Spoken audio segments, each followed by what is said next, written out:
Anne Lauvergeon, on l'a vu, les déchets, principale source d'inquiétude pour le grand public. Est-ce que c'est un frein au développement du nucléaire aujourd'hui? Quand on parle déchets en général, qu'ils soient ménagers, industriels, c'est toujours très négatif. Quand on parle de déchets nucléaires, effectivement, on déclenche la peur. Est-ce que vous pouvez comprendre que pour le grand public, il y a encore des craintes, peut-être irraisonnées, mais des craintes? Ah, mais je crois que les peurs, les émotions font partie des choses que le monde du nucléaire n'a pas assez entendues. Manque de transparence de votre part? Manque de transparence historique, mais surtout manque de compréhension. Il y avait toujours un discours très rationnel, ne vous en faites pas, on s'en occupe, et vous n'avez pas à regarder. Nous, on pense exactement le contraire. C'est-à-dire que les gens ont le droit de savoir, ont le droit d'en savoir plus, ont le droit d'avoir des peurs, ont le droit de pouvoir les exprimer, et on doit pouvoir en débattre. Donc ça, voilà, il n'y a pas de tabou, il n'y a pas de sujet caché, parlons-en.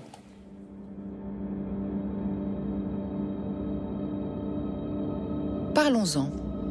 Depuis qu'elle existe, l'industrie nucléaire donne le sentiment de nager en eau trouble. Les efforts d'explication d'aujourd'hui ne suffisent pas à rassurer les populations.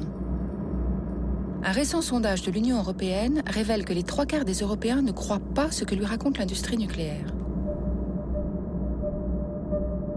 Au cœur de cette crise de confiance, la peur des déchets radioactifs. Alors parlons-en.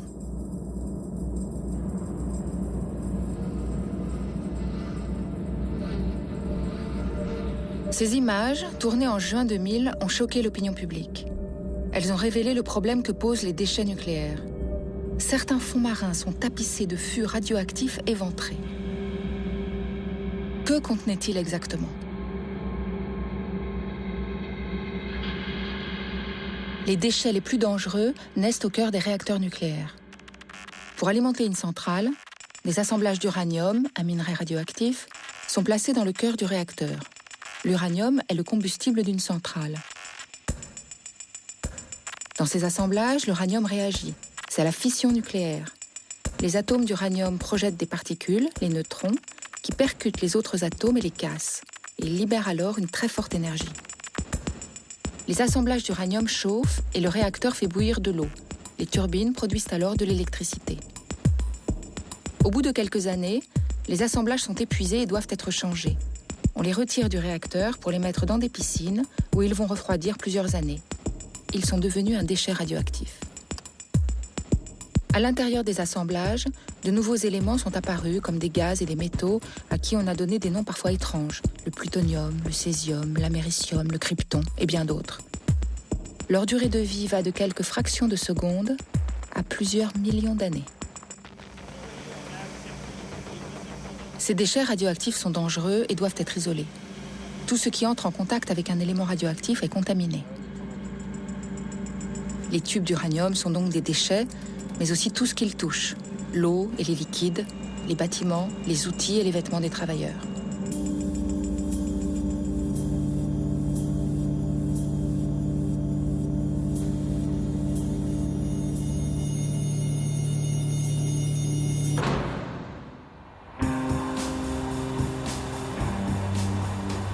Nous partons enquêter à travers le monde pour comprendre comment les militaires et les industriels gèrent les déchets nucléaires.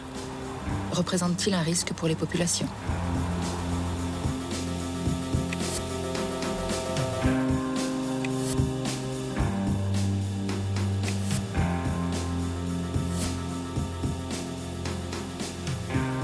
C'est au siège international de Greenpeace, la plus grande association antinucléaire, que nous débutons cette enquête. Ils sont les auteurs des images des fûts radioactifs éventrés au fond de la mer. L'ONG ouvre les portes de son trésor, ses archives vidéo.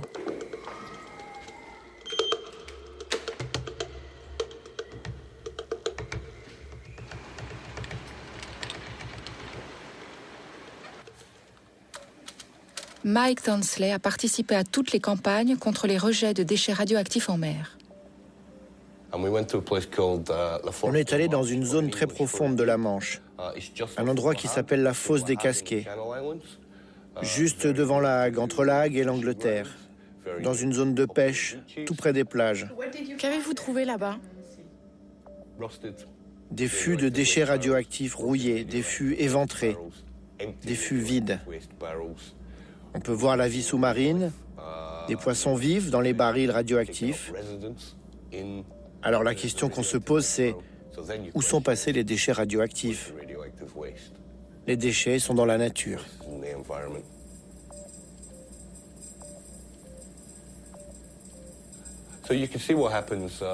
Là, vous pouvez voir ce que c'est devenu. Ça n'a pas disparu dans un grand trou noir au fond de la mer. Ça pollue la mer, ça arrive dans la chaîne alimentaire et ça risque de finir dans votre assiette. Ces particules radioactives qui peuvent se retrouver dans la chaîne alimentaire sont-elles dangereuses? La radioactivité est un rayonnement qui peut pénétrer dans le corps. L'homme est soumis en permanence à une faible radioactivité naturelle, par exemple en prenant l'avion ou en se promenant sur des zones granitiques. Il est atteint plus fortement lors de l'explosion d'une bombe atomique ou en se retrouvant à côté d'une source radioactive. C'est l'irradiation. Mais il risque aussi de consommer de l'eau et des aliments contaminés ou de respirer des gaz et des poussières radioactives. Les particules irradiantes se fixent alors sur les organes. C'est la contamination. Le rayonnement radioactif est similaire à un mitraillage d'électrons. En pénétrant dans le corps, il casse les molécules d'ADN. Si l'irradiation est faible, le corps arrive parfois à réparer l'ADN. Mais lorsque le rayonnement est trop important, il n'y arrive plus.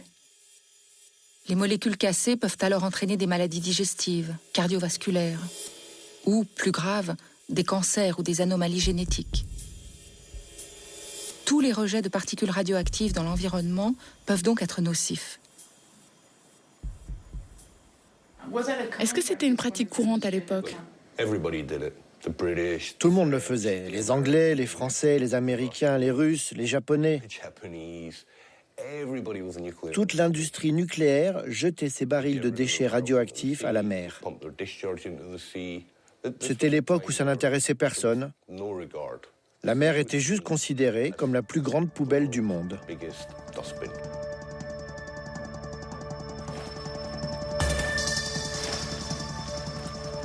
Les chiffres de l'Agence internationale de l'énergie atomique sont éloquents. En moins de 50 ans, les pays nucléarisés ont immergé plus de 100 000 tonnes de déchets dans les différents océans. Les Britanniques ont, à eux seuls, rejeté 80% du total. Et la Suisse, qui n'a pourtant aucune côte, arrive seconde au palmarès.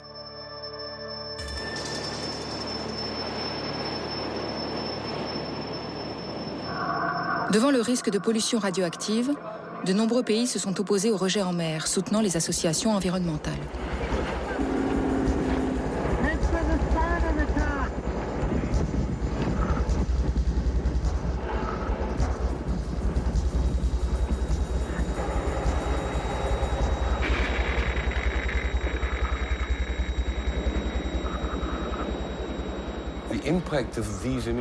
Grâce à l'impact de ces images, on a fini par remporter une victoire.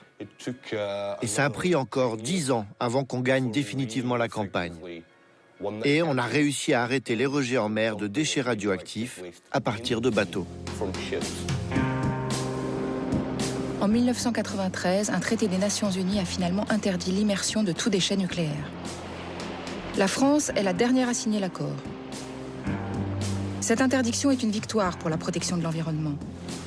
Mais de nombreuses zones d'ombre existent encore sur la gestion des déchets radioactifs. Le nucléaire a été développé par l'armée et il est très difficile de savoir ce qu'ils ont fait avec les déchets. Beaucoup d'informations sont protégées par le secret militaire.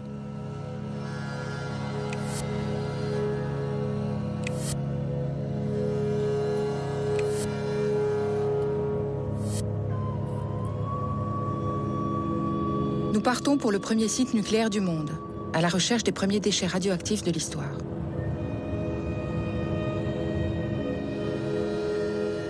En 1942, en pleine Seconde Guerre mondiale, le site de Hanford est choisi par l'administration Roosevelt pour développer l'arme nucléaire.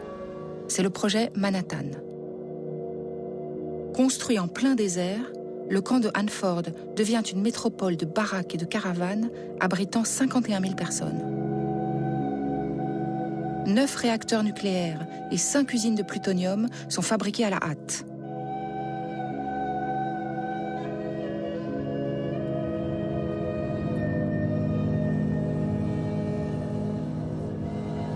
Le lieu historique de Hanford apparaît aujourd'hui comme un vaste territoire à l'abandon entouré de barrières.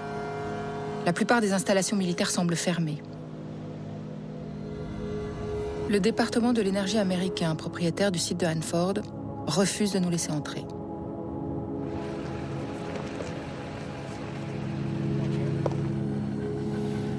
Nous retrouvons Tom Carpenter, le responsable de Hanford Challenge, une association locale. Tom nous propose d'approcher le site par le seul accès possible sans autorisation, la rivière Columbia.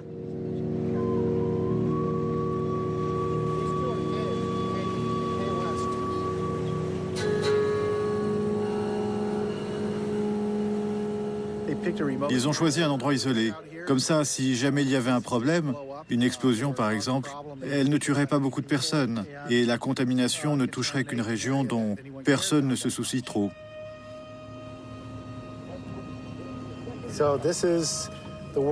Ça, c'est le premier réacteur nucléaire créé aux États-Unis. Il a été construit en 1943 pour produire le plutonium des armes nucléaires.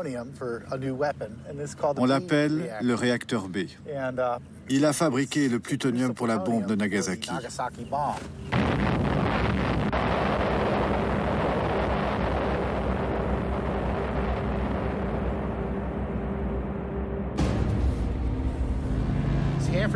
Hanford a été un lieu secret pendant de très nombreuses années. Personne n'avait la possibilité de connaître tous les accidents et tous les problèmes qui se sont produits dans le passé. Par exemple, comment ils ont irradié les habitants. C'était un site d'expérience pour fabriquer la bombe et les déchets nucléaires n'étaient pas leur problème. Ils avaient entre autres besoin de l'eau du fleuve pour refroidir les réacteurs. L'eau utilisée passait par le cœur du réacteur et était rejetée, chargée de particules radioactives directement dans la rivière. Ça a considérablement contaminé la rivière. Est-ce que les habitants étaient au courant de ces rejets? Bien sûr que non. C'était un secret, couvert par le projet Manhattan et par l'armée américaine.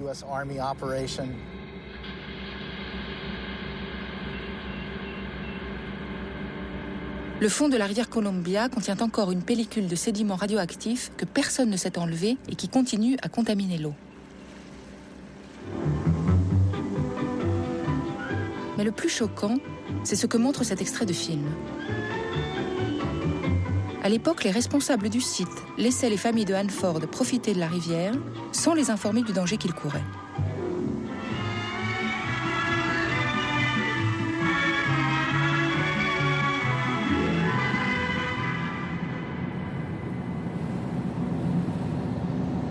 Alan Bolt habite la petite ville de Richland, à quelques kilomètres du site. Il était l'un des ingénieurs nucléaires de Hanford. Je suis arrivé à Hanford en 1963. J'avais juste 21 ans et je venais de finir mes études. J'étais jeune, je croyais mes chefs. Je suivais leurs ordres. En fin de compte, j'ai réalisé que pendant 20 ans, ce qu'ils me disaient n'était pas tout à fait vrai. Hanford n'était pas vraiment un bon site parce que les déchets de l'usine étaient rejetés dans l'environnement. J'étais très choqué par les fortes concentrations des produits chimiques. En 20 ans, ils ont construit tout ça et ça a foutu le bordel.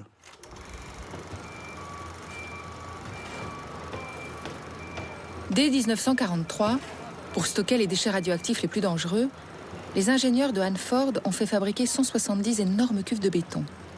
Elles peuvent chacune contenir un immeuble.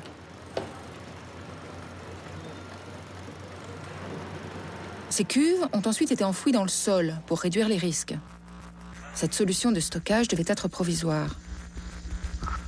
Malheureusement, les ingénieurs ont découvert dans les années 80 que 60 cuves de déchets fuyaient, contaminant la nappe phréatique. Aujourd'hui, il reste encore 200 millions de litres de mélasse très radioactive qu'il faut neutraliser au plus vite. Des caméras placées à l'intérieur des cuves nous les font découvrir.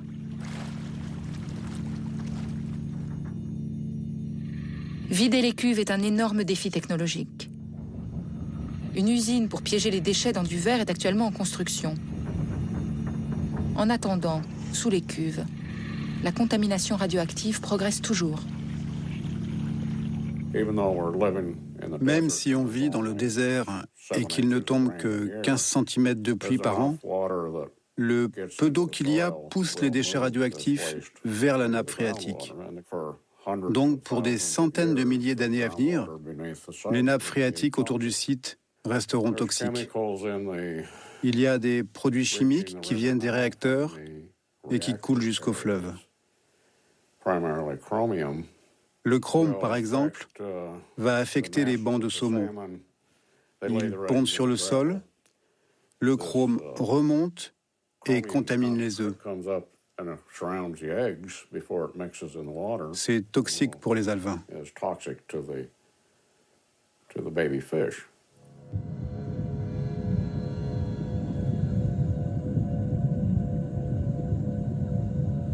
Les craintes d'Alan Bolt ne sont pas imaginaires. En 2002, un rapport officiel fait pour le département de l'énergie américain annonce qu'il y a du strontium 90, un élément radioactif, dans les poissons de la rivière Columbia. 13 poissons sur 15 pêchés autour du site sont contaminés. Leur consommation régulière multiplie la probabilité d'avoir un cancer. Nous voulons établir un bilan scientifique des pollutions de la rivière. Nous y allons avec Bruno Charéron, un ingénieur en physique nucléaire. Il travaille à la CRIRAD, un laboratoire indépendant d'information et de recherche sur la radioactivité.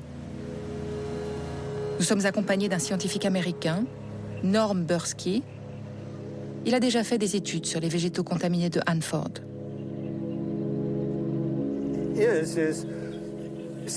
Ici, c'est l'endroit le plus contaminé du monde occidental. Et comme vous pouvez le voir, il n'y a aucun problème. Comme tu disais, Tom, ils ont modifié le rivage ici. Ils ont fait du remplissage. Il y avait de gros rochers là. Ils ont tout modifié depuis ma dernière visite.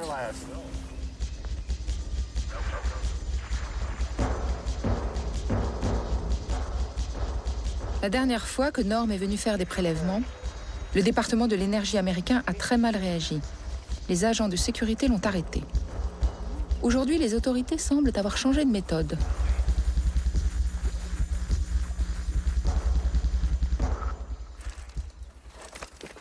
Les arbres contaminés ont été coupés et le site a été recouvert avec des galets. Donc en fait, c'est caché dessous. Parce que là, on mesure rien d'anormal. Ce qu'on mesure, c'est les galets, c'est pas le... Bruno finit par trouver un endroit où il est encore possible de prélever de la terre.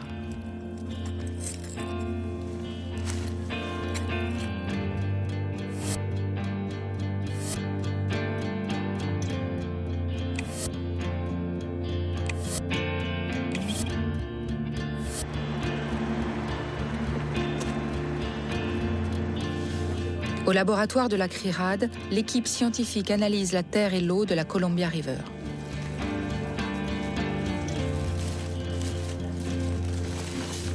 Qu'est-ce que vous avez trouvé à Hanford, sur le site d'Hanford aux États-Unis? Les 2 prélèvements qui ont été faits dans le secteur 300 montrent 2 choses. D'abord, une contamination en tritium de l'eau de la Columbia, 13 becquerels par litre à cet endroit, alors qu'en amont, il n'y a pas de tritium, moins de 2,5 becquerels par litre. Et deuxièmement, une contamination à la fois par de l'uranium, déséquilibré avec son radium. Il y a 4 fois plus d'uranium que de radium, et ça, c'est pas naturel. C'est donc bien de l'uranium lié au fonctionnement du site. Et puis de l'europium 152, qui est un élément artificiel. Le site de Hanford reconnaît une contamination, par exemple, par du tritium dépassant les limites de potabilité, de 121 km² de surface d'eau souterraine. En clair, ce site continue à fuir en permanence, à entraîner des éléments radioactifs dans les eaux souterraines qui progressivement migrent vers la Columbia River parce que pour certains d'entre eux, iode 129 et technétium 99, il n'y a pas de méthode de décontamination opérationnelle.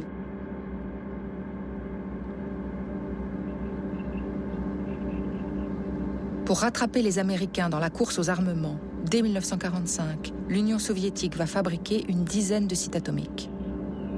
Pendant plus de 30 ans, aucune information ne passe le rideau de fer.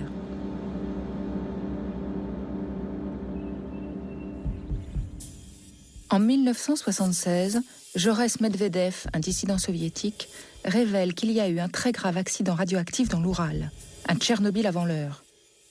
En 1957, une cuve de déchets nucléaires mal entretenue a explosé, les mêmes qu'à Hanford.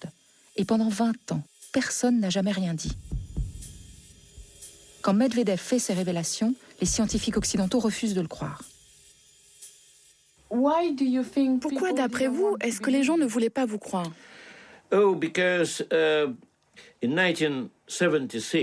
Parce qu'en 1976, tous les pays occidentaux se posaient la question de développer ou non l'énergie nucléaire.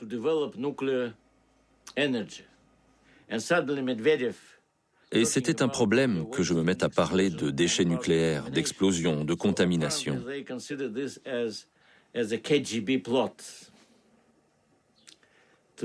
Pour résoudre le problème que je leur posais, ils ont décidé de dire que c'était un complot du KGB, fait pour effrayer l'opinion publique occidentale. Le responsable des questions nucléaires en Grande-Bretagne a déclaré que ce que je disais était faux, que c'était impossible.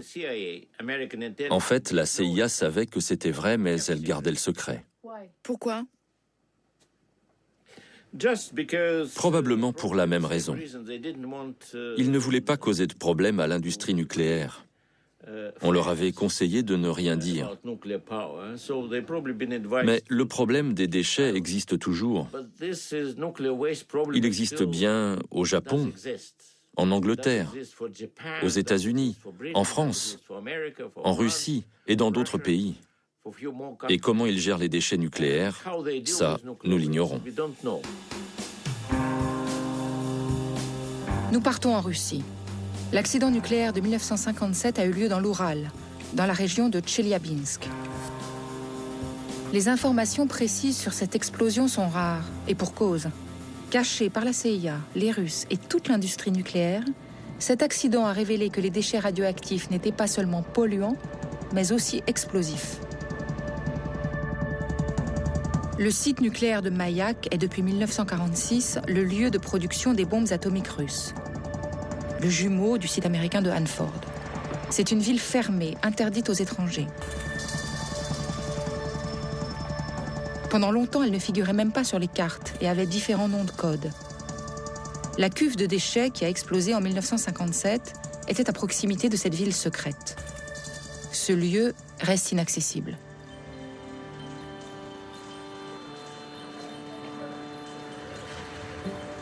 Pour comprendre les conséquences de cette catastrophe, nous allons à Tatarskaya Karabolka, un des villages les plus contaminés par les retombées radioactives.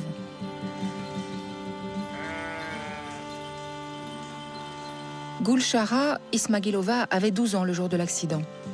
Ce 29 septembre 1957, comme à chaque récolte, 1500 écoliers étaient dans les champs pour aider les ouvriers du kolkhoz.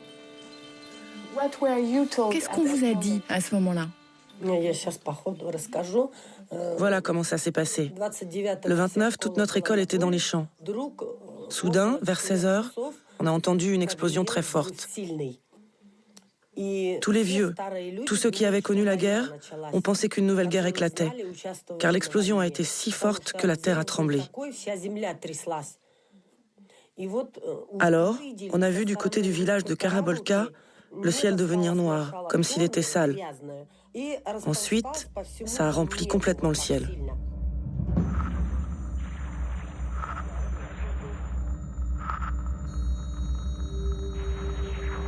Ce que les habitants ignoraient, c'est qu'une cuve de déchets radioactifs de très haute activité venait d'exploser à cause d'une panne de système de refroidissement. L'explosion eut une puissance équivalente à 75 tonnes de TNT. Des radioéléments ont été projetés à plus d'1 kilomètre d'altitude, contaminant près de 15 000 km². Plus de 200 personnes moururent sur le coup et 270 000 furent exposées aux radiations. Cet accident nucléaire est le plus grave que le monde ait connu avant Tchernobyl. Mais tout fut gardé secret. 2 jours après la catastrophe, les ouvriers du kolkhoz retournèrent à l'école chercher les enfants pour travailler dans les champs.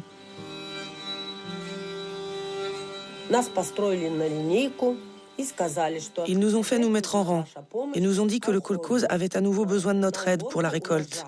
Ils ont même demandé aux petits, ceux de la première année, de venir. Quand on est arrivé, on a vu que les tracteurs avaient creusé des tranchées partout. Les paysans qui s'occupaient des élèves sont venus nous voir et nous ont dit « Vous voyez ces tas de pommes de terre? Prenez-les et jetez-les dans les tranchées. » Ils n'ont rien expliqué de plus. Nos enseignants ont demandé pourquoi il fallait enterrer la récolte. Ils ont répondu alors qu'on ne pouvait plus la consommer, car elle était contaminée. Mais par quoi? Personne ne l'a dit.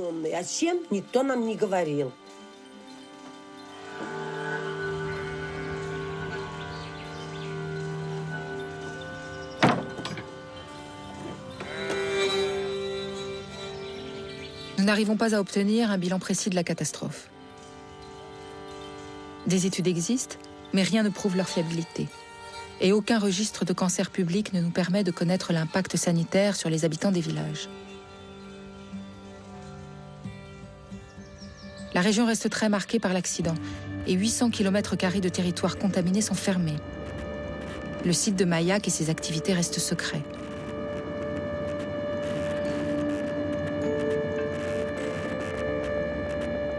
Voici quelques images qu'une équipe de journalistes avait réussi à faire dans les années 90. La transparence apportée par la perestroïka leur avait permis d'entrer sur le site. La réalité qu'ils découvrent alors est apocalyptique. Depuis le début, les usines de plutonium de cet énorme complexe militaire rejettent leurs déchets liquides dans des lacs transformés en immenses réservoirs à ciel ouvert. Le lac Karachay est devenu tellement dangereux que les autorités ont décidé de le reboucher. Opération délicate commentée par le journaliste d'ITN. Nous transportons un chargement de pierres que nous venons de prendre à la décharge et nous l'apportons au lac Karachay. Nous sommes dans un camion blindé, les vitres sont blindées, le toit et les côtés sont blindés avec 5 tonnes de plomb. Malgré toute cette protection, on nous dit que pour arriver jusqu'au lac, décharger les pierres et revenir, nous n'avons que 12 minutes. Tout ça à cause de la puissance de la radiation près du lac. Le lac Karachay est l'un des lieux les plus radioactifs de la planète. Quand les chauffeurs s'approchent du liquide, la radiation est tellement forte qu'ils ne doivent pas mettre plus de 3 minutes pour déverser leur chargement de cailloux. J'espère qu'on ne va pas tomber en panne. Aujourd'hui, le lac Karachay est rebouché. Pour stocker les déchets nucléaires que le complexe continue de produire, les ingénieurs ont creusé d'autres lacs plus grands. Il s'agit toujours de réservoirs radioactifs à ciel ouvert, mais plus dilués. Nous découvrons cependant que les lacs de déchets sont à la source et contaminent le principal cours d'eau de la région, la rivière Tetcha. Elle alimente de nombreux villages avant de se jeter dans le fleuve Ob, qui traverse toute la Sibérie jusqu'à la mer de Kara.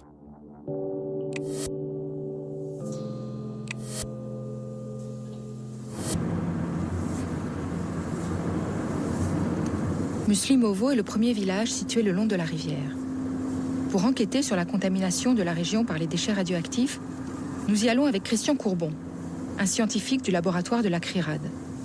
Il parcourt et mesure depuis 20 ans les zones irradiées de la planète.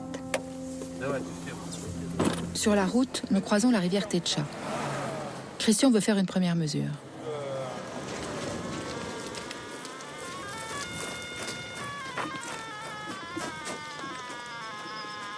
Oula, déjà c'est chaud là. Juste là. Juste au pied des escaliers, on est à 1400 chocs secondes. Ce qui est assez élevé. Le radiamètre permet de mesurer le niveau de radiation. Il indique que l'endroit est effectivement contaminé. Bon là, toujours au bord, là je suis à 2000 encore. Hein.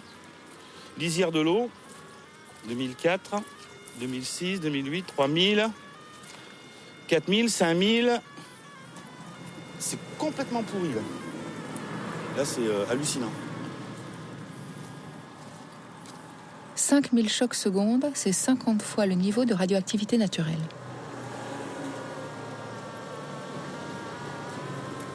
Vu le niveau radiamétrique, là, c'est très contaminé. Donc, on ne sait pas ce qu'il y a comme radio-éléments dedans, et leur radiotoxicité non plus. Mais c'est très dangereux, donc il faut éviter d'y mettre les doigts et de se sucer les doigts ou de se toucher avec ça.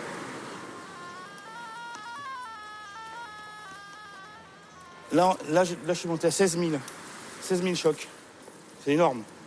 En termes de lieu, c'est équivalent à quoi comme zone? Là, on peut trouver ça dans l'environnement. Tchernobyl. Mais bon, comme ça, au bord d'une route, sous un pont, trouver des niveaux pareils, non. Sous un pont où tout le monde a accès en plus. Ben oui, parce qu'il y a plein de traces de pas. Il y a des gens qui doivent venir chercher des roseaux ou pêcher, je sais pas. Sans doute, il y en a qui pêchent, là, dans le courant. Là.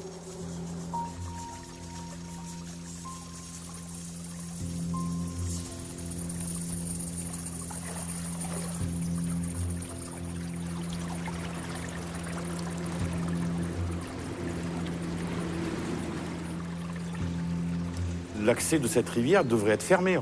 Je ne devrais pas pouvoir être là à ce moment, maintenant. C'est une poubelle nucléaire en pleine nature, avec des niveaux d'irradiation énormes. Je pense aux gens qui ont dû construire le pont neuf là à côté. Ils ont dû prendre des bonnes doses et bien se contaminer. D'ailleurs, il faudrait qu'on parte là aussi pour limiter notre dose. Et c'est assez rare que ça m'arrive dans l'environnement de devoir quitter un lieu à cause de ça, quoi. À cause de...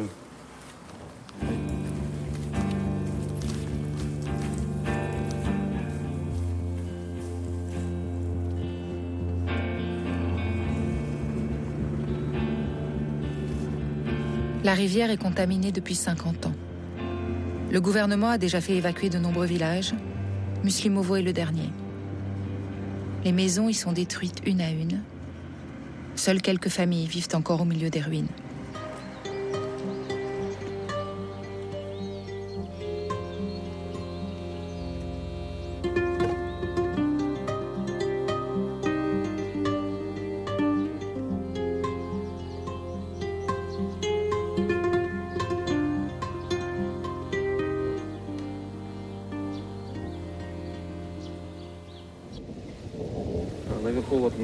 Là-haut, il y avait un internat. Jusqu'en 1991, les enfants des villages voisins y habitaient. C'était la seule école secondaire du district. Là, c'était leur endroit préféré. Ils s'y reposaient, pêchaient des poissons, jouaient, bronzaient. Et ici, c'est l'endroit le plus contaminé de Muslimovo. Les grand-mères venaient ici avec leurs oies. Elles restaient assises par terre toute la journée et elles étaient irradiées par le sol. Aujourd'hui, tous ces gens sont morts.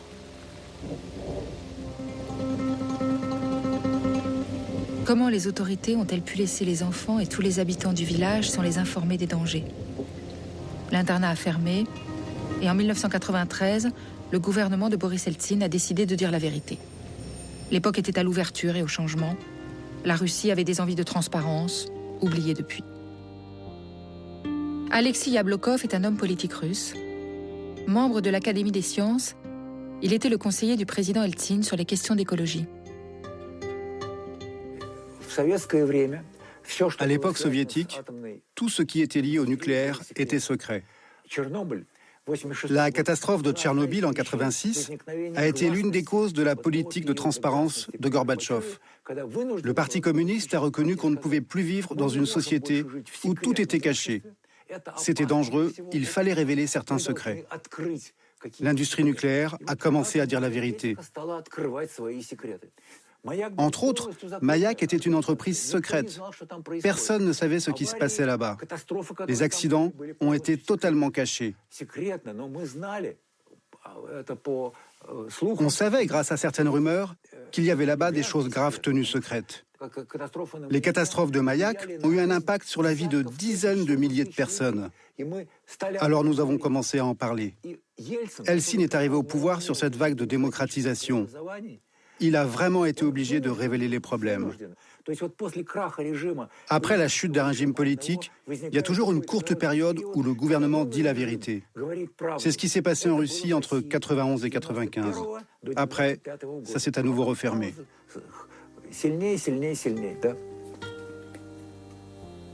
Depuis 1995, il est de nouveau très difficile d'obtenir des informations en Russie. À Muslimovo et le long de la rivière Tetcha, il reste aujourd'hui une génération entière sacrifiée au nom du secret nucléaire. Le gouvernement propose 1 million de roubles aux habitants pour quitter le village, soit environ 20 000 €. Ces indemnités ne permettent pas à tous de partir. Certains ont décidé de s'accrocher à cette terre qui est la leur. Combien de personnes de notre village sont déjà mortes de cancer? Mais qu'est-ce qu'on peut faire? Où aller? Avec nos petites retraites, nous resterons vivre ici jusqu'à notre mort, on n'a pas le choix. Est-ce qu'on vous a expliqué ce que vous pouviez consommer? Ils disent qu'il faut amener tout de l'extérieur. Mais comment faire sans mon potager? Qu'est-ce que je peux acheter avec 80 € par mois? Et votre lait, vous le buvez souvent? Oui, c'est notre lait. Comment on pourrait ne pas le boire? Ils ont fait des examens, ils ont analysé le lait, l'eau, mais on n'a pas eu de nouvelles. Qu'est-ce que c'était comme analyse? C'est un service de contrôle sanitaire qui vérifie ce que l'on mange. Presque tous les ans, ils viennent faire des analyses. Est-ce que vous avez eu les résultats? Ils ne nous disent rien, ils font des analyses pour eux. Nous faisons un prélèvement que nous envoyons au laboratoire. Les analyses que nous recevons sont sans équivoque. Le lait est contaminé. Il contient une quantité significative de césium-137, de tritium et de strontium-90, un élément radioactif qui se fixe sur les os. La consommation régulière de ce lait augmente les risques de cancer.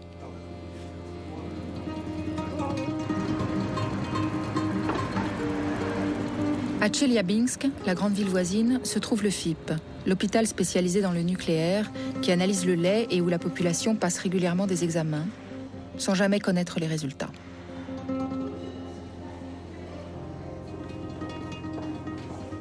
À notre grande surprise, le FIP accepte de nous recevoir. Nous sommes accueillis par Mira Kosenko. Elle est responsable du service d'épidémiologie et s'occupe donc de suivre l'état de santé des populations. Je voudrais que vous me racontiez en quoi consiste votre étude. Notre population est malheureusement un cas unique, car elle a subi l'impact de la radioactivité dans le milieu naturel. Les résultats des premières études ont été confirmés par nos recherches actuelles.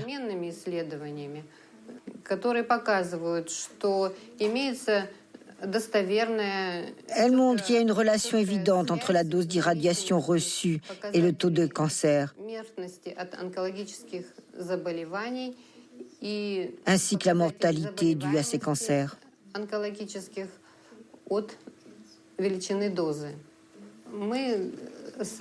Nous avons constitué un groupe d'individus comprenant des habitants des villages situés sur les bords de la Tetcha. Ce groupe est constitué d'environ 30 000 personnes. Aujourd'hui, nous les observons depuis 50 ans. Ce médecin avoue donc que la population de Muslimovo est étudiée depuis les années 50. Ils ont laissé volontairement plusieurs générations vivre en territoire contaminé.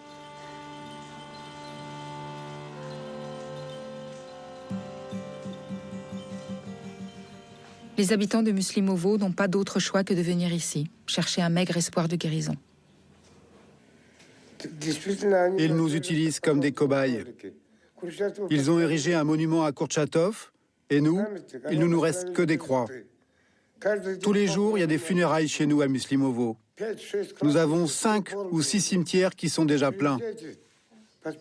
Venez voir les cimetières, ils sont déjà pleins. L'année dernière, j'ai perdu mon fils. Il aurait eu 48 ans le 21 juin. Il est mort d'un cancer.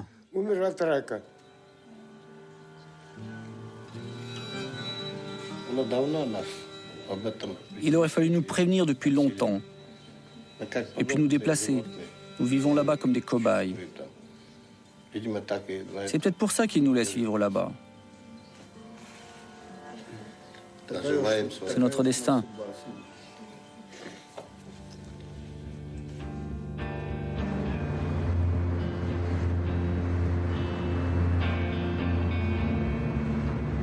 Après de nombreuses demandes, nous obtenons enfin un rendez-vous avec un responsable politique de la région.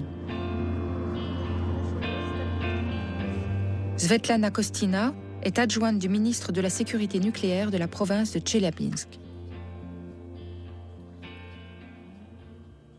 Est-ce que c'est sans danger de vivre près de la rivière Techa? Oui. Aujourd'hui, il n'est pas dangereux d'habiter sur les bords de la rivière Techa. Précisons que sur toute sa longueur, il est interdit d'utiliser la rivière pour l'agriculture. On ne doit pas y aller. Les habitants qui vivent sur les bords de la Techa en sont informés. Ils le savent et ils respectent les interdictions. Est-ce qu'il ne faut pas interdire aux gens d'habiter là-bas? Aujourd'hui, il n'y a pas de raison juridique liée au niveau de l'irradiation ambiante qui obligerait à évacuer les populations. Comme je l'ai déjà dit, le niveau de radiation est descendu sous le niveau défini par les normes internationales. Il n'y a donc aucune raison d'interdire aux populations de vivre là-bas. Officiellement, il n'y a donc pas de problème.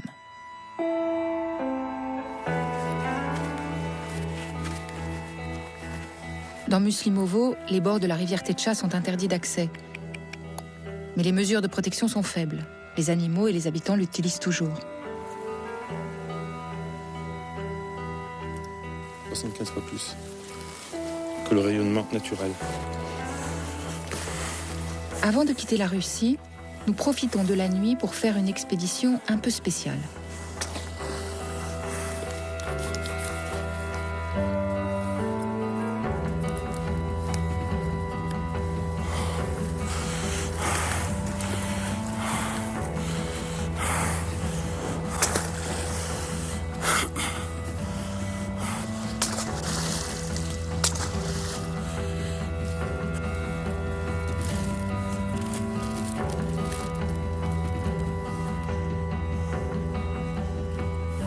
C'est gros ou pas?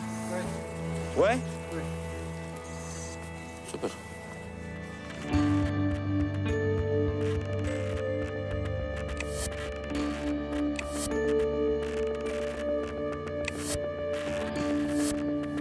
De retour au laboratoire de la CRIRAD, Christian prépare les analyses.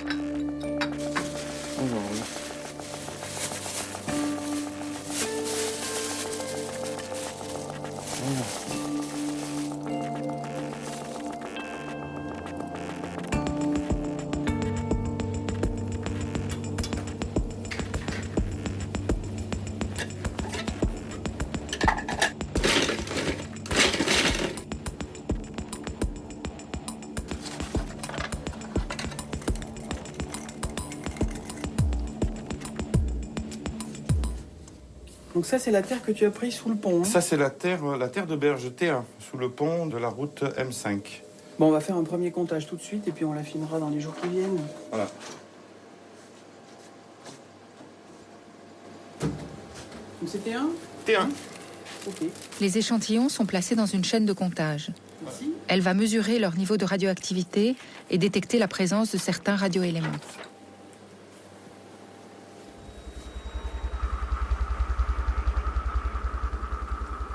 Donc là, je l'ai centré sur le césium 137. Oui, mais c'est... Il n'y a pas photo. Il y a une bonne contamination au césium 137. Hein. Ah oui, ça c'est plus que net. Hein. C'est même énorme. Après plusieurs jours, les résultats définitifs sont prêts. Alors, les analyses en laboratoire montrent d'abord qu'il y a toujours aujourd'hui une contamination importante de l'eau de la rivière Techa par du tritium, ce qui n'apparaît pas dans les publications officielles.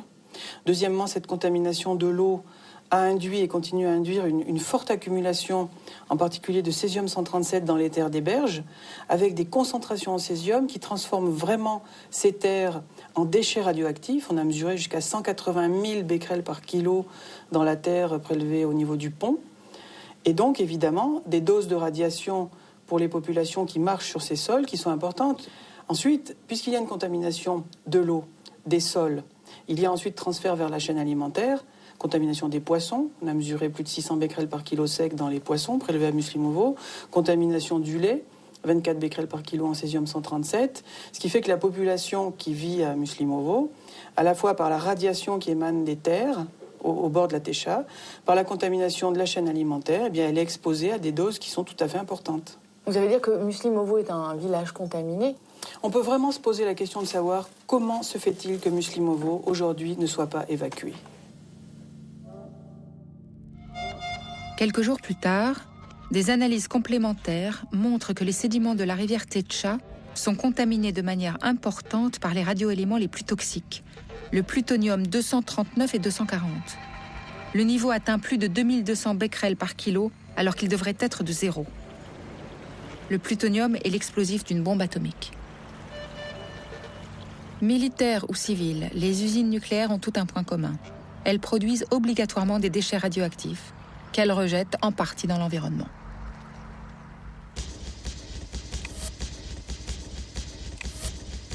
La France possède elle aussi son usine atomique.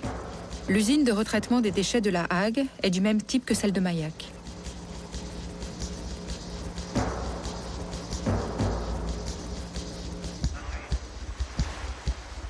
Yannick Rousselet, de Greenpeace France, étudie depuis 20 ans l'impact de cette usine sur l'environnement.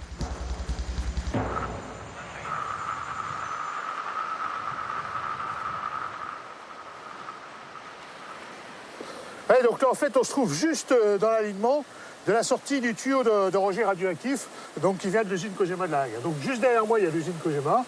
Et puis ce tuyau, il part en mer, 4,5 km de conduite, et il se rejette à 1700 mètres de l'extrémité de la pointe de La Hague.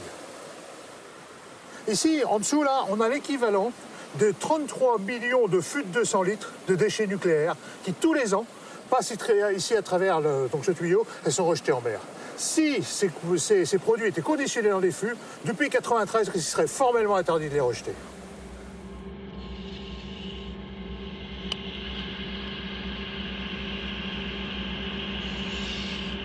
L'accord international de 1993 avait interdit les rejets radioactifs en mer, mais à partir des bateaux seulement. Cela peut sembler paradoxal, les rejets par les conduites terrestres restent bien légaux. La conduite de l'usine de La Hague rejette chaque jour 400 mètres cubes de déchets radioactifs dans les courants de la Manche. On peut mesurer certains éléments comme l'iode 129 jusque dans l'Arctique. Greenpeace a filmé ses équipes de plongeurs en train de faire des prélèvements sous-marins.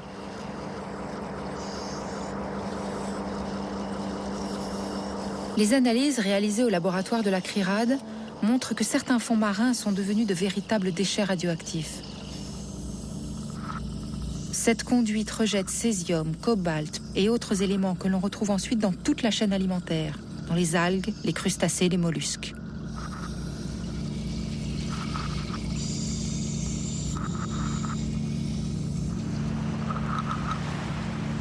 Suite à l'investigation considérable qu'on avait fait sur le tuyau et tout ce qu'on avait pu démontrer, on a eu l'idée de se dire, mais après tout, il y a aussi un autre émissaire qui pose problème, c'est les rejets gazeux. Donc là, on a dit, mais comment on pourrait faire? Alors on s'est dit, la meilleure solution pour se mettre à hauteur des cheminées, c'est d'utiliser des cerfs-volants. Donc on a pris de très très grands cerfs-volants, sur lesquels on a monté le long du câble un petit tuyau, et puis on a pompé l'air, on a pompé le gaz à la hauteur des cheminées, à l'extérieur de l'établissement, et regardez ce qu'il y a dans le panache. Et c'est là où on a trouvé des seuils extrêmement importants de dizaines de milliers de becquerels par litre d'air de tous les produits radioactifs rejetés par l'établissement de La Hague. Finalement, ça n'avait jamais été mesuré, on était les premiers. Suite à ces mesures de krypton qu'on a fait dans l'environnement, on s'est dit quand même, ça serait bien de regarder un petit peu ce qui se passe concrètement. Et donc on a utilisé pour ça un logiciel américain, qui est celui qu'utilise Cogema, pour regarder la dispersion de ce krypton 85. Et alors là, on a pris la source de krypton, qui part de cette cheminée, et on a regardé comment ça se disperse sur l'Europe. Et on s'aperçoit qu'en 2-3 jours, suivant la direction des vents, l'ensemble de l'Europe est concerné par ces rejets. On a fait des expériences où on peut mesurer, on peut fixer facilement le calendrier de cisaillage des combustibles de Cogema La Hague sur le toit de l'université de Gand en Belgique ou sur le toit de l'université de Genève. Il faut voir que, en fait, ces rejets de La Hague, on est quasiment dans la situation d'un accident permanent. C'est comme si on avait un problème sur une centrale nucléaire et que finalement, on avait un rejet permanent. On est en situation accidentelle permanente, mais légale.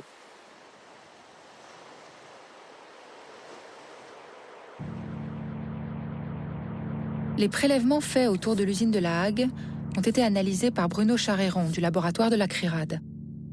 Donc les prélèvements qui ont été faits par Greenpeace avec les cerfs-volants ont montré une activité très importante en krypton dans l'atmosphère au-dessus de La Hague, des bouffées de l'ordre de 90 000 becquerels par mètre cube.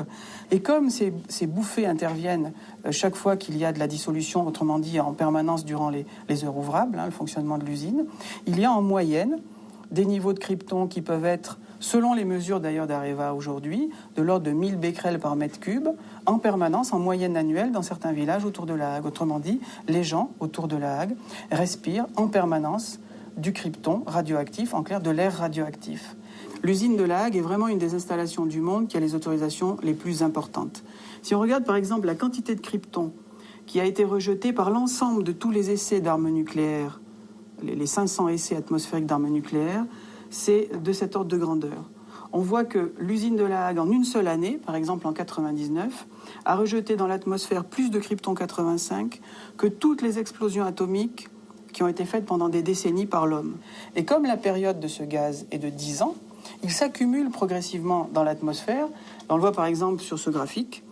Depuis les années 60 jusqu'à aujourd'hui, les années 90 et 2000, la concentration en krypton radioactif dans l'atmosphère de l'hémisphère nord ne cesse d'augmenter.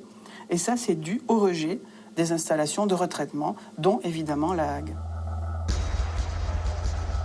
Certains éléments radioactifs, comme le tritium ou le krypton-85, sont très difficilement piégeables. Il serait extrêmement coûteux de les récupérer. Mais l'usine de La Hague a l'autorisation de les rejeter en grande partie ou en totalité dans l'environnement. Cette autorisation est fixée par l'autorité de sûreté nucléaire qui contrôle toutes les installations. André-Claude Lacoste en est le directeur général. Alors, comment sont fixés les rejets de l'usine de La Hague ? Oui. Alors, c'est un processus dans lequel l'exploitant, donc en l'occurrence Areva, nous écrit désormais pour dire voilà les rejets que nous souhaiterions faire. Alors, premièrement, nous faisons une étude technique en nous appuyant sur notre appui technique, l'Institut de radioprotection et de sûreté nucléaire, l'IRSN, pour regarder si la demande est techniquement raisonnable. Est-ce que les rejets demandés correspondent à ce qui est raisonnable? Et puis nous faisons une deuxième étude. Est-ce que les rejets, tels qu'ils sont demandés, peuvent ou non avoir des conséquences sur la population alentour? Et nous essayons ensuite de fixer un niveau d'autorisation de rejet aussi faible qu'il est possible en tenant compte de ces deux éléments. Quand on cisaille les barres de combustible, on relâche des gaz rares, dont le krypton-85 par exemple. C'est typiquement un gaz qu'on ne peut pas piéger, et donc la norme va être proportionnelle à l'activité de l'usine. Est-ce que c'est correct ? Face à une situation de ce genre, nous disons à Cogema, regardez la façon dont vous pouvez modifier vos processus, regardez la façon dont vous pouvez piéger tel ou tel rejet, et nous vous fixons telle échéance pour nous présenter les résultats de vos recherches. Est-ce qu'on peut piéger le krypton-85 ? Jusqu'à présent, non. Mais nous avons demandé à Cogema de chercher à réduire ses rejets sur ce genre de sujet. Ce n'est pas facile, ça veut dire.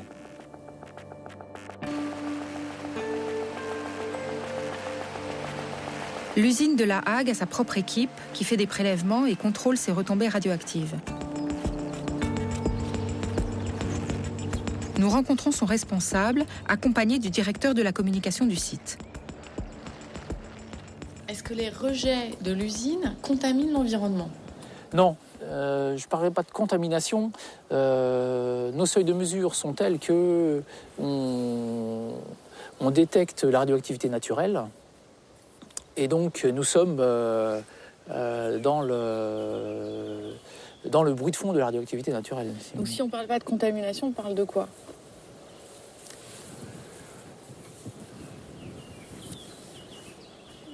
Moi, je parle d'absence d'impact. Enfin, il y a...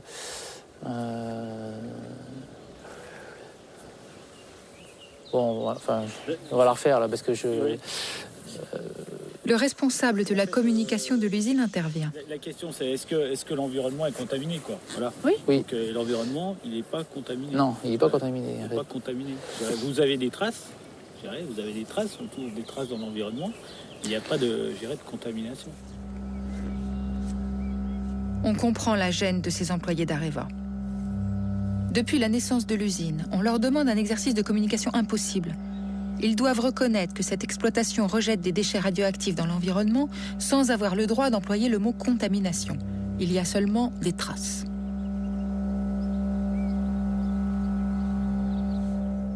On sait qu'il y a des rejets radioactifs dans l'environnement, mais l'industrie nucléaire nous dit que ces rejets ne sont pas dangereux puisqu'ils sont en dessous des normes sanitaires. Le problème, c'est que lorsqu'Areva dit « nous sommes en dessous des normes », la bonne question, c'est est-ce que ces normes sont pertinentes ? Et le problème, c'est qu'elles ne le sont pas. Ces normes sont basées sur le modèle Hiroshima-Nagasaki, où là-bas, les gens ont été exposés à une irradiation intense, mais externe et très courte. À La Hague, ça n'a rien à voir. Les gens qui vivent autour respirent en permanence, mangent en permanence des éléments faiblement contaminés de l'air de la chaîne alimentaire. Et donc, leur corps reçoit à de très faibles niveaux, mais en permanence, des doses de radiation à l'intérieur. C'est ce qu'on appelle une contamination interne, chronique, à très faible niveau. C'est pas du tout le même système, c'est pas du tout le même modèle.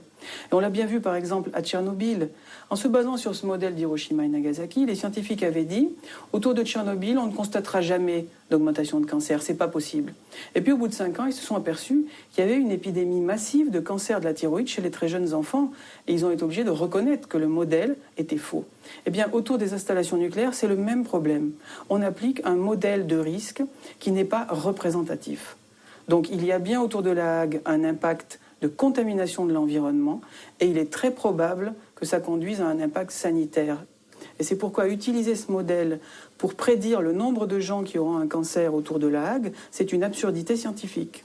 Être soumis à de faibles doses de radiation, ça augmente les risques de cancer. Ce ne sont pas les associations qui le disent, c'est la Commission internationale de protection radiologique. Cette commission considère, en ayant pris en compte les études qui existent sur l'homme, sur les animaux, que le modèle de risque sans seuil est le modèle le plus réaliste. Autrement dit, que considérer que toute dose, même très faible, augmente bien les risques de cancer, c'est le modèle qui rend le mieux compte de la réalité. Les usines de retraitement sont responsables de 80% des rejets radioactifs en Europe. Les associations environnementales et certains politiques vont jusqu'à remettre en cause leur nécessité. Pourquoi retraiter les déchets ? Notre enquête nous conduit à dresser un bilan précis de cette technologie qui est présentée comme un recyclage. Sur les plaquettes d'Areva, le cycle du combustible apparaît en circuit fermé. Les déchets ne sont même pas indiqués. Quand on recycle une bouteille en verre, on réutilise 100% de la matière. Qu'en est-il pour les déchets nucléaires ?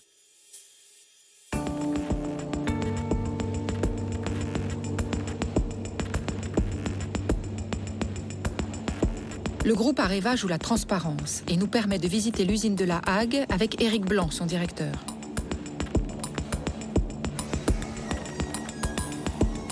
Nous enfilons la tenue des travailleurs du nucléaire, combinaison Areva, chaussettes Kojima et kit de sécurité. Les combustibles usés des 58 centrales françaises et de certains pays étrangers arrivent à La Hague par train et par route.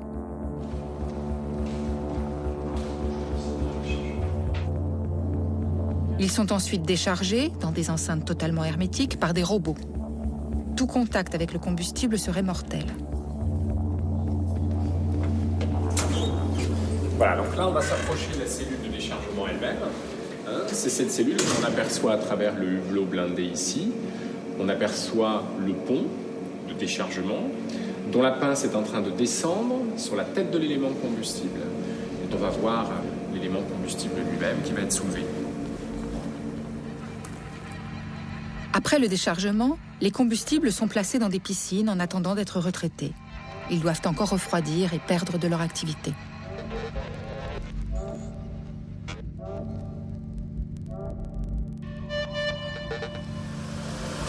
Voilà, donc c'est une des 4 piscines d'entreposage intermédiaire des éléments combustibles. Vous avez dans cette piscine 9 mètres d'eau, dont 4 mètres au-dessus des paniers nous protègent intégralement du rayonnement.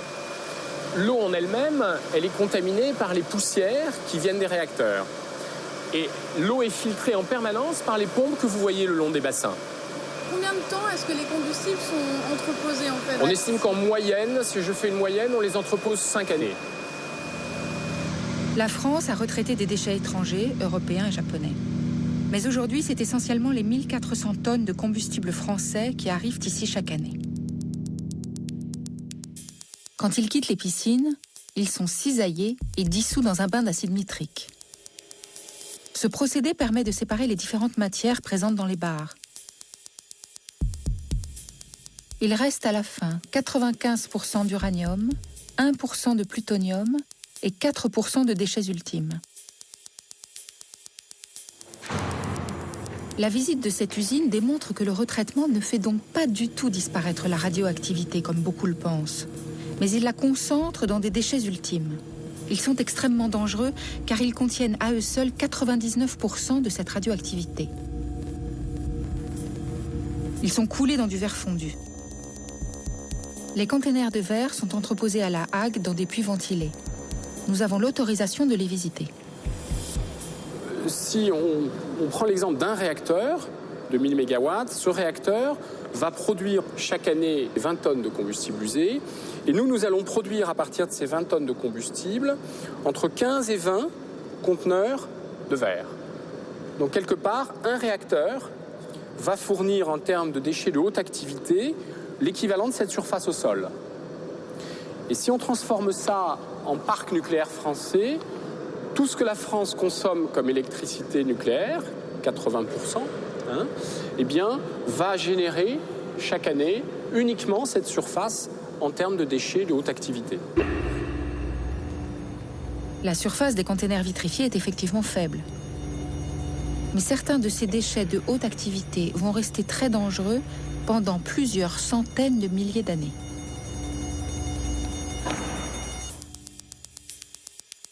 Si on ne peut rien faire des déchets ultimes, le plutonium, lui, est réutilisable. Il contient énormément d'énergie. Il est mélangé à de l'uranium et constitue un nouveau combustible, le MOX. Ce combustible est effectivement réutilisé. Il alimente en partie une vingtaine de centrales en France. Mais le plus gros volume de matière récupéré lors du retraitement, c'est l'uranium. Il représente 95% des déchets. Nous devions filmer le site de Pierre-Latte où l'uranium de retraitement est entreposé. La veille du tournage, Areva a tout annulé. La seule question que nous leur posons est pourtant simple. Si le retraitement est réellement un recyclage, comment l'uranium est-il réutilisé ? Nous n'avons plus l'autorisation d'entrer sur les sites nucléaires, mais Jacques-Emmanuel Saulnier, le porte-parole d'Areva, nous reçoit.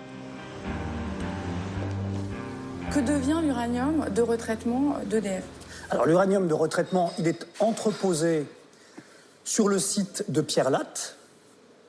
Et au moment où le client souhaite le réutiliser, c'est une sorte de bas de laine qu'il se constitue, une réserve d'énergie, de matières premières, puisque le nucléaire a cette caractéristique que c'est une énergie recyclable. À partir du moment où le client nous le demande, alors ils sont envoyés dans des installations, soit aux Pays-Bas, soit en Russie, où là il va subir un nouveau processus d'enrichissement. Le groupe Areva ne dispose pas actuellement de ces technologies. Et donc, cet uranium issu du retraitement est envoyé dans les installations en Europe ou en Russie et donc réinjecté ainsi dans le cycle. On envoie de l'uranium de retraitement qui est réenrichi. Oui. Qu'est-ce qui revient ?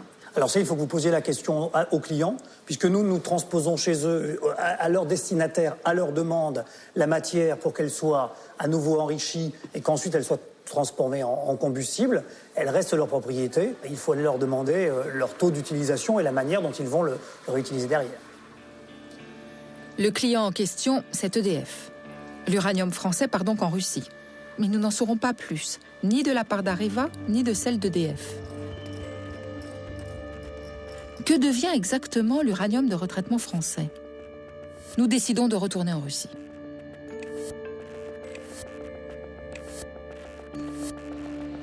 À Moscou, nous retrouvons Vladimir Tchouprov de Greenpeace Russie. Il enquête depuis plusieurs années sur les trafics d'uranium entre la Russie et l'Europe. Les matières qui viennent de France partent en fait à Tomsk, au milieu de la Sibérie. Vladimir nous y accompagne. Nous comprenons l'incroyable périple de l'uranium de retraitement français. Il quitte Pierre-Latte dans le sud de la France, parcourt 900 km jusqu'au Havre en train, puis 3500 km jusqu'à Saint-Pétersbourg en bateau et encore 3200 km en train pour finir ici, au fin fond de la Sibérie. Quand elle arrive à Tomsk, cette matière dangereuse a parcouru près de 8000 km.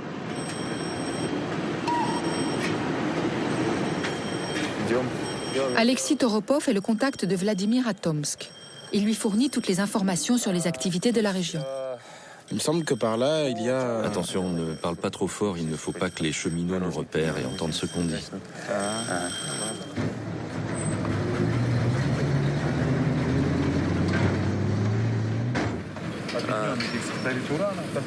Il transporte l'uranium et les matières radioactives dans la direction de Seversk.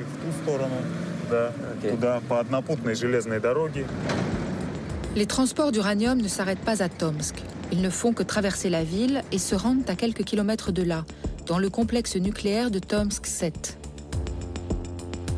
Comme tous les centres atomiques russes, Tomsk 7 est une ville fermée aux étrangers.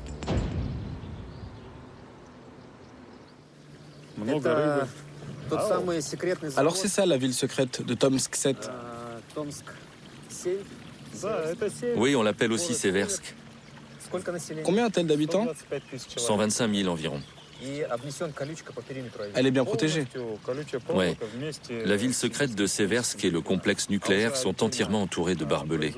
Et le territoire qui entoure l'usine a évidemment des protections supplémentaires.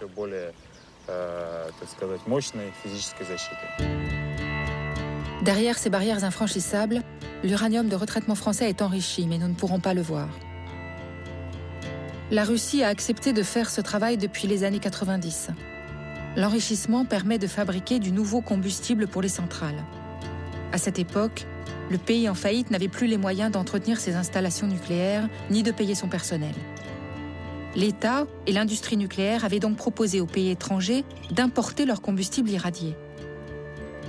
Le développement de ce commerce de déchets radioactifs et de matières nucléaires a soulevé une forte opposition.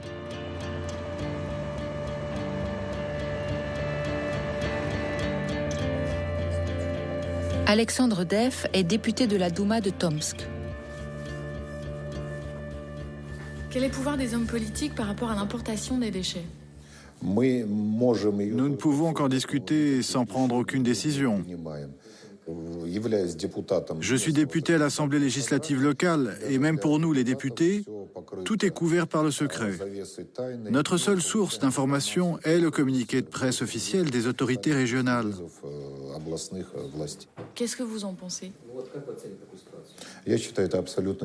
C'est absolument anormal et à mon avis, c'est cette situation qui est responsable en grande partie des craintes et de la méfiance de la population. Elle proteste contre la collaboration entre la Russie et la France.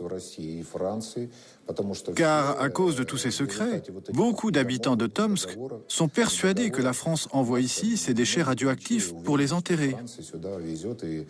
Évidemment, les habitants de Tomsk ne peuvent pas s'en réjouir.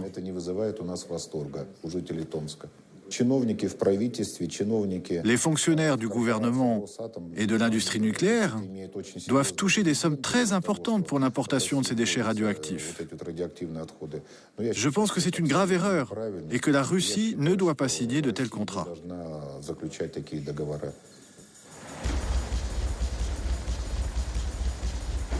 Depuis 1990, plusieurs centaines de tonnes d'uranium de retraitement français empruntent chaque année cette voie. Que deviennent-elles? Ça, c'est le train. Ça, c'est le train, oui. C'est celle-là. Creusez un peu sur l'image. Ça, c'est l'usine militaire avec les tours de refroidissement. Oh, mais qu'est-ce que c'est que ça? Voilà ce qu'on cherche. Voilà le problème. Ce sont les conteneurs d'hexafluorure d'uranium stockés sur le territoire sibérien. Et comme vous pouvez le voir, chaque point représente un conteneur. Ils mesurent tous 10 mètres. C'est pour ça qu'on peut les voir du satellite. L'image de ces champs entiers de containers est impressionnante. Ils sont à ciel ouvert, sans protection particulière. Nous voulons avoir la confirmation qu'il s'agit bien de l'uranium et obtenir des détails sur l'activité de l'usine.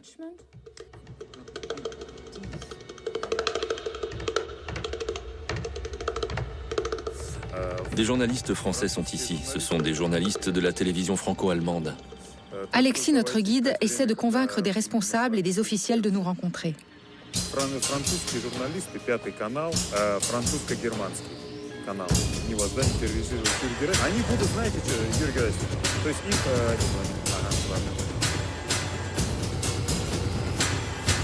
Это тележурналисты, поэтому они могут... Окей. Bonne nouvelle. Yuri Zubkov va répondre à nos questions. Il dirige le département de la sécurité et du contrôle radiologique de la ville de Tomsk. Comme nous n'avons pas d'autorisation pour aller à Tomsk 7, nous allons vous montrer quelques photos pour que vous nous expliquiez ce que vous voyez. Oui, voici la ville de Seversk. Là, ce sont les terrains de stockage, les voilà. Et ça, c'est le lieu de stockage des containers d'hexafluorure d'uranium. C'est pas dangereux comme stockage. Il ne doit pas y avoir de danger. S'il avait fallu un toit, il l'aurait construit. Donc il n'y a pas de risque pour l'environnement ou la santé? Non, parce qu'il n'y a pas de fuite. Ces containers sont étanches. Le risque, c'est seulement qu'un avion s'écrase dessus. Dans ce cas, il y aura un nuage contaminé. Mais c'est loin des quartiers habités. Pour être franc, on a un territoire tellement immense que quelques hectares soient occupés par ces containers, moi personnellement, ça ne m'inquiète pas. Alors, que devient l'uranium français une fois qu'il est arrivé ici? Ici, on le transforme. On le transvase des containers utilisés pour le transport dans des containers locaux. Ensuite, on l'enrichit en uranium 235 pour pouvoir en faire du combustible pour les centrales nucléaires. Après la transformation, ce combustible est renvoyé en France sous forme de gaz enrichi.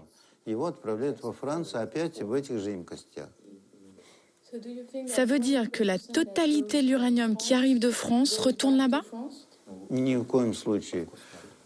Non, pas du tout. 80%, même peut-être plus, je ne connais pas le chiffre exact, mais 80% environ de l'uranium appauvri reste ici. Il est stocké sur notre site. Voilà l'information que nous cherchions. La France abandonne des tonnes d'uranium appauvri au fond de la Sibérie. Il est peu radioactif, mais constitue une forme de déchet qu'il faut surveiller et conserver dans de bonnes conditions.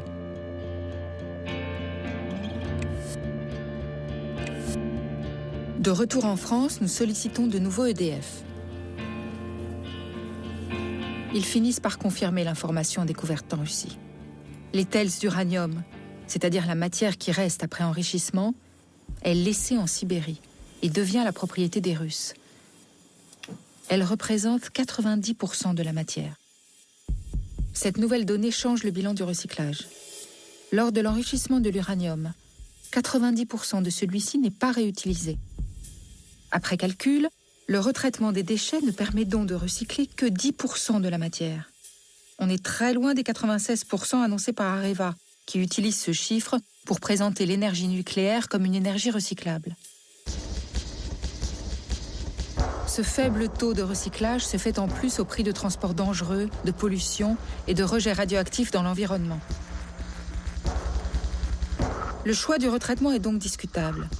Seuls 3 pays dans le monde ont opté pour cette pratique. La France, l'Angleterre et le Japon. Les autres n'ont pas pour autant réglé le problème des déchets. Aux États-Unis, les barres de combustible irradiés sont placées dans des containers renforcés, stockés aux alentours des centrales. Cette pratique est pour beaucoup de scientifiques la meilleure. Elle évite les manipulations et les transports. Mais la technique la moins coûteuse et la plus répandue à travers le monde est de laisser tout simplement les combustibles irradiés dans de grandes piscines, en attente d'une éventuelle solution.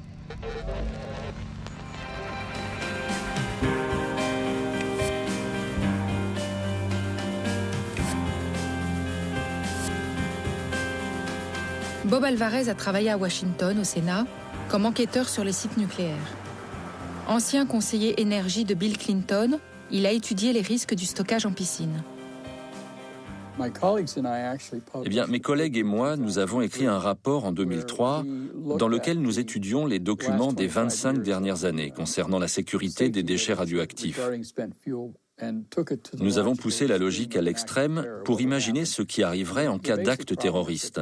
Et le problème majeur est que ces combustibles sont stockés dans des piscines. Et s'il n'y a plus d'eau, le combustible s'échauffe et s'enflamme. Un tel incendie de déchets radioactifs libérerait d'énormes quantités de radiation dans l'air et provoquerait une contamination 4 fois supérieure à celle relevée à Tchernobyl. Les populations devraient quitter leur habitation avec l'interdiction d'y revenir, et ce sur une étendue équivalente à 4 fois celle de Tchernobyl. Bien entendu, nous avons été dénoncés et attaqués par l'industrie nucléaire et par le gouvernement. Et le Congrès a demandé à l'Académie nationale des sciences d'étudier ce problème. Et en 2005, l'Académie a déclaré que nous avions raison, qu'on ne pouvait ignorer ce problème et qu'il fallait s'en occuper plus sérieusement.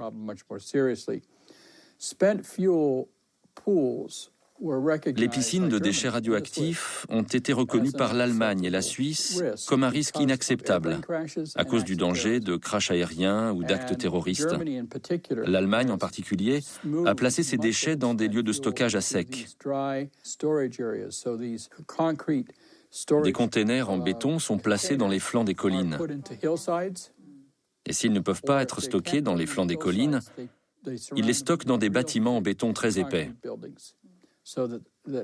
Et cela pour éviter la destruction du lieu et la propagation des déchets en cas de crash d'un avion. Notre gouvernement refuse de le faire, principalement pour des raisons financières. Les Français, comme vous le savez, à La Hague, ont beaucoup de déchets nucléaires dans des piscines. Leur idée en cas d'attaque, c'est d'utiliser leurs canons antiaériens. Nous n'avons pas cela aux États-Unis. Au moins 450 piscines contenant des déchets radioactifs sont dispersées dans tous les pays nucléarisés. Chaque centrale nucléaire et chaque usine de retraitement en possède au moins une. Autant de lieux ultra sensibles à surveiller. Les dangers liés aux déchets nucléaires apparaissent de plus en plus graves. L'industrie améliore ses systèmes de protection, comme dans le transport par exemple, mais le terrorisme international fait courir des risques que nous n'imaginions pas avant. Le problème des déchets radioactifs prend de l'ampleur.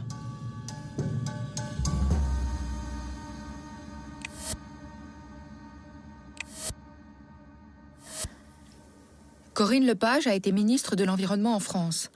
Sa responsabilité lui a permis d'avoir une vision éclairée des questions que pose le nucléaire.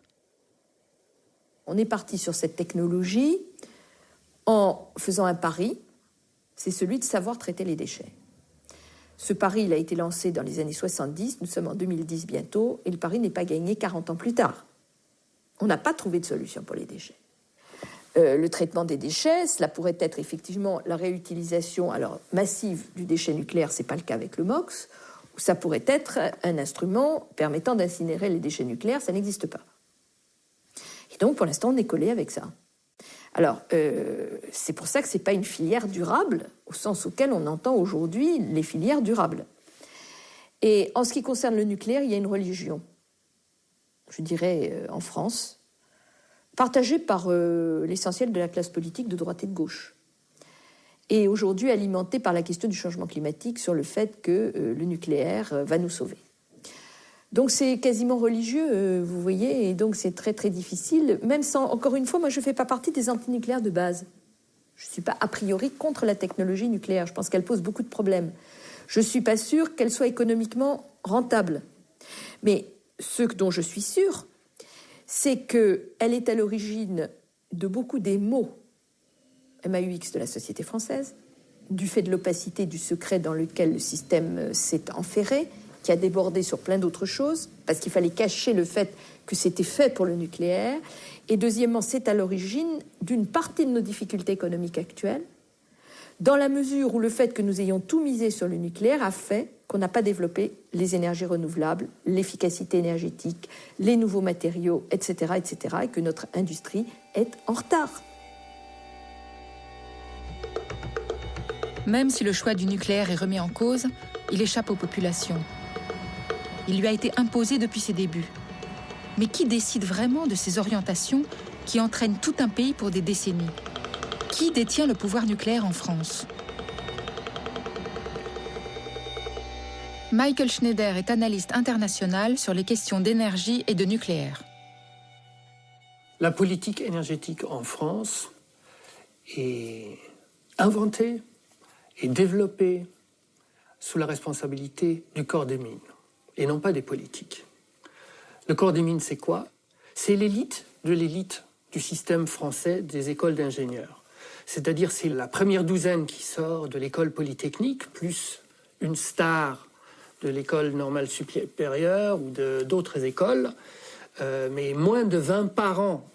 Et ces gens-là occupent l'ensemble des postes qui sont importants pour la mise en place de la politique énergétique. C'est-à-dire les directions au niveau des ministères clés, c'est-à-dire l'industrie, la recherche, l'environnement, mais aussi au niveau politique, c'est-à-dire Premier ministre, présidence de la République. Et puis il y a le secteur industriel, c'est-à-dire le patron ou la patronne aujourd'hui d'Areva, bien entendu, le CEA, les postes importants au niveau d'EDF. Et ce sont des postes qui appartiennent, si j'ose dire, au corps des mines. Les politiques ne s'intéressent absolument pas à ce secteur, c'est-à-dire il est laissé au corps des mines. Et donc la formation, si j'ose dire, des politiques aux questions énergétiques est une catastrophe. Le débat de la présidentielle entre Ségolène Royal et M. Sarkozy a été un exemple vraiment phénoménal de cette problématique. C'est-à-dire il y a deux personnes qui sont candidats à la plus haute fonction de l'État qui discutent d'un sujet dont ils n'ont pas la moindre idée conceptuelle. Ça montre à quel point la politique a complètement abandonné l'ensemble du secteur énergétique à un groupe de technocrates. Et ça, ce n'est pas la démocratie. Est-ce que vous confirmez le choix nucléaire? Savez-vous quelle est la part du nucléaire dans la consommation d'électricité en France? Oui, mais est-ce que vous le confirmez, le choix? Quelle est cette part? Nous avons, madame, grâce au nucléaire, une indépendance sur l'électricité de la France vous à hauteur de la moitié. Vous défendez le nucléaire, mais oui, vous ignorez la part non, du madame, nucléaire. Alors non, de combien nous avons la moitié de notre électricité qui est d'origine nucléaire. Non. 17% non, seulement. Ce n'est pas exact. 17% ce n'est pas exact, seulement madame. De l'électricité est d'origine nucléaire. Non, madame, ce n'est pas exact. Est-ce qu'on continue le choix du nucléaire ou est-ce qu'on l'arrête? Du jour au lendemain, on ne va pas fermer les centrales nucléaires. Donc vous confirmez l'EPR? En revanche, non, je suspends l'EPR dès que je suis élu. C'est-à-dire vous suspendez les nouvelles centrales, c'est-à-dire que vous prolongez les vieilles. Mais l'EPR n'est pas une nouvelle, n'est pas une centrale. Bien sûr. Mais vous mélangez tout. L'EPR est un prototype. Non. L'EPR est le prototype de quelle génération? Ce n'est pas un prototype, c'est la 4e génération. Non, c'est la 3e génération. Nous venons de le vendre à la Finlande, madame. Il faut que les Français comprennent. Il faut que les Français comprennent. Il faut que les Français comprennent, mais personne ne leur explique. On fait croire aux populations, depuis le début, que le nucléaire, c'est trop compliqué et qu'il vaut mieux faire confiance aux ingénieurs. Renaud, à bord de Châtillon, est l'un des rares ingénieurs du corps des mines à accepter de parler. Ce système, c'est un peu, il n'y a qu'une seule tête. C'est-à-dire, voilà, une fois qu'un corps a décidé de faire quelque chose, finalement, on s'aperçoit que le pouvoir politique le suit. C'est le système français. C'était le système des corps qui s'apparente à une aristocratie républicaine. Simplement, quand on dit aristocratie, c'est pas très démocratie. Voilà. Maintenant, qu'est-ce qui fait la richesse des sociétés? C'est l'innovation. C'est-à-dire, qui aurait prévu il y a 20 ans que Google existerait? Qui aurait prévu il y a 30 ans qu'Internet existerait? Donc c'est ça qui fait la richesse des sociétés de demain. Or, les corps ont du mal à développer des innovateurs en leur sein. Alors la richesse d'une société, c'est l'innovation. Et l'innovation, à mon sens, suppose un lien extrêmement étroit avec la démocratie. C'est-à-dire que vous ne faites pas une innovation contre la population, vous faites une innovation pour la population. Et la population doit accepter votre innovation. Si vous voulez, le nucléaire, par la puissance importante qu'il recèle, peut avoir tendance à se dire, finalement, non, je ne vais pas m'encombrer avec les démocraties, j'ai un accès direct au pouvoir politique, tout ça, c'est du temps perdu, il faut avancer. Mais finalement, on s'aperçoit qu'il faut avancer, il n'avance pas. Actuellement, y a-t-il des exemples de redémarrage du nucléaire dans le monde ? Pas vraiment, par rapport à ce que ça pourrait être. Elle a une chance incroyable, cette industrie. Attendez, prix du pétrole en forte hausse, problème d'effet de serre. Donc cette industrie, elle a, je dirais, plus qu'un boulevard devant elle. C'est une autoroute à 15 voies qu'elle a devant elle. Simplement, elle doit résoudre trois problèmes. La sécurité, la démocratie et les déchets.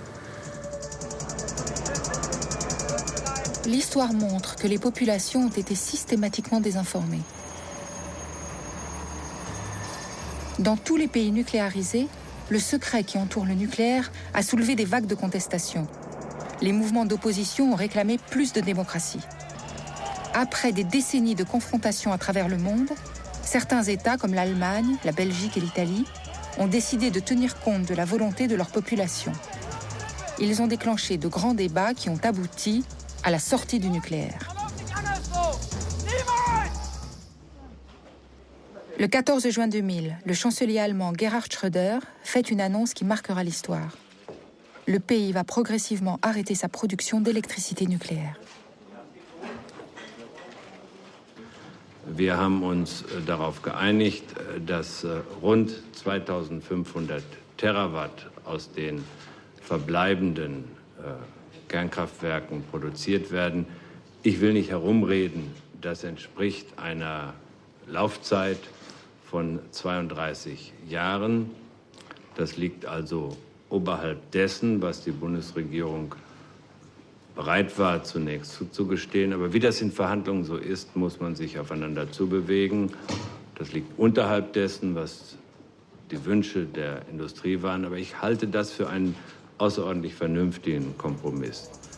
Gute Nacht. La décision d'arrêter le nucléaire en Allemagne ne résout pas pour autant le problème des déchets qu'ils ont produits. D'énormes quantités de combustible irradié ont été envoyées en France pour y être retraités. Et les Allemands doivent aujourd'hui récupérer les résidus du retraitement, des déchets vitrifiés de très haute activité. Chaque année, un convoi part de France et conduit ces containers de déchets vers le site de Gorleben. Ces transports focalisent la lutte antinucléaire et sont systématiquement le théâtre de nombreuses manifestations et affrontements.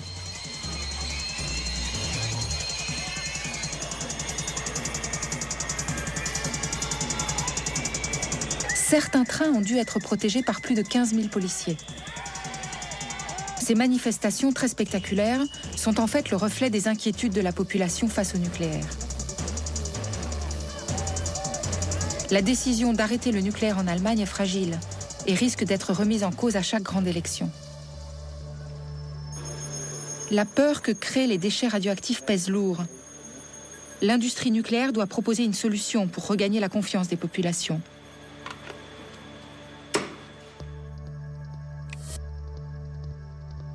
La recherche actuelle annonce qu'elle aura peut-être un début de solution en 2050 avec la transmutation. En attendant, la proposition la plus moderne est de les enfouir sous terre. Le site de Bure, dans la Meuse, a été choisi pour installer un laboratoire unique au monde. Une équipe de scientifiques teste ici la possibilité de stocker les déchets radioactifs en très grande profondeur.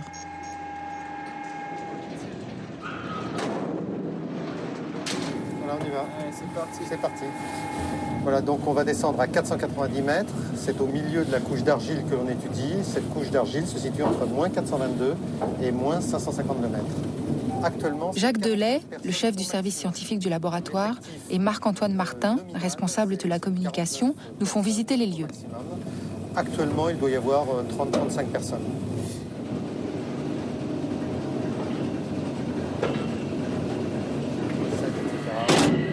réception. Aucun déchet radioactif ne sera gardé dans le laboratoire de Bure. Ce n'est qu'un site expérimental.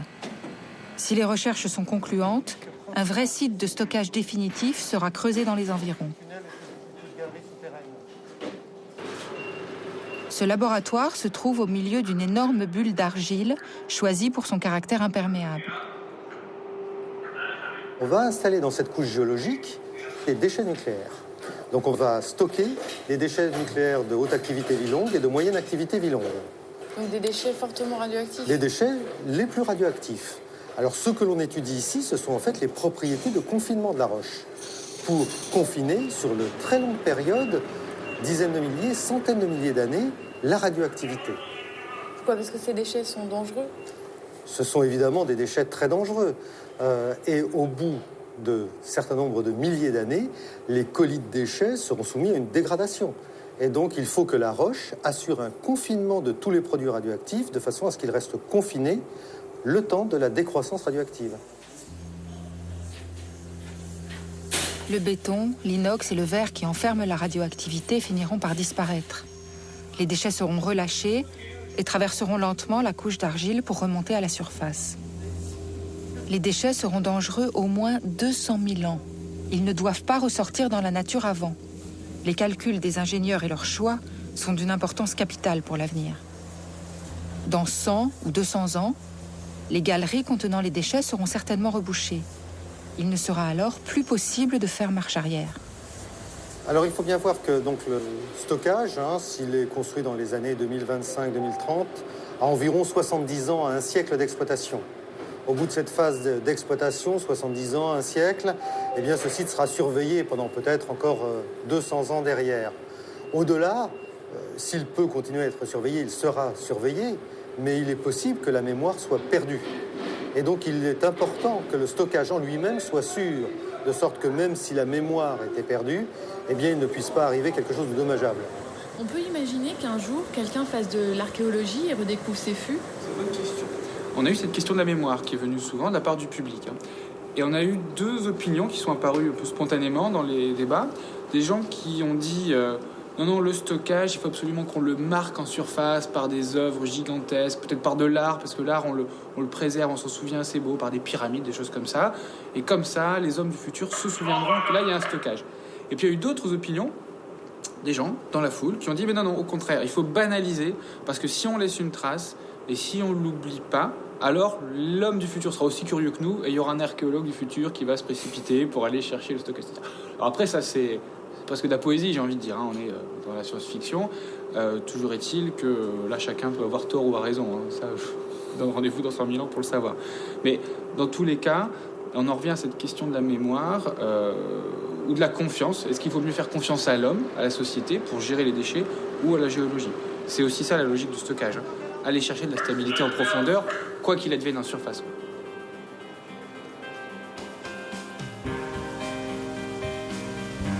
À quoi ressemblera ce paysage dans 200 000 ans? Y aura-t-il une ville, une mer de glace, un océan ou un champ de fleurs comme aujourd'hui? Le nucléaire est la seule activité humaine qui nous demande de nous projeter sur de telles durées. 200 000 ans. Ce sont plus de 6 000 générations qu'il faut mettre à l'abri de nos activités actuelles. Les ingénieurs ont l'air sûrs d'eux, mais leur responsabilité est énorme. 6 000 générations à qui ils ont le devoir de garantir la sécurité. Pouvons-nous leur faire confiance? Bernard Bigot est haut-commissaire à l'énergie atomique en France. Il est conseiller scientifique et technique du président de la République et du gouvernement.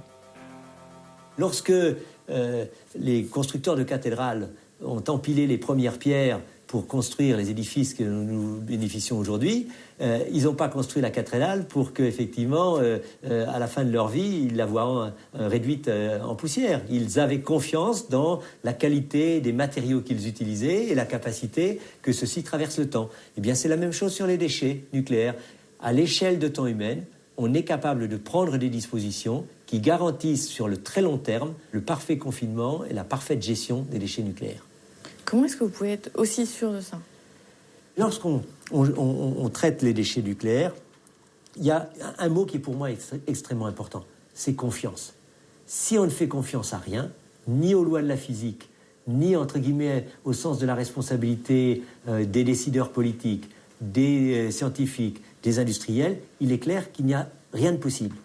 Si vous ne faites pas confiance à d'autres qui ont des responsabilités disjointes des vôtres et qui, pourtant, peuvent être amenés à prendre ces décisions qui peuvent avoir un impact sur votre propre environnement, sur les propres conditions de vie, il n'y a rien qui se passe.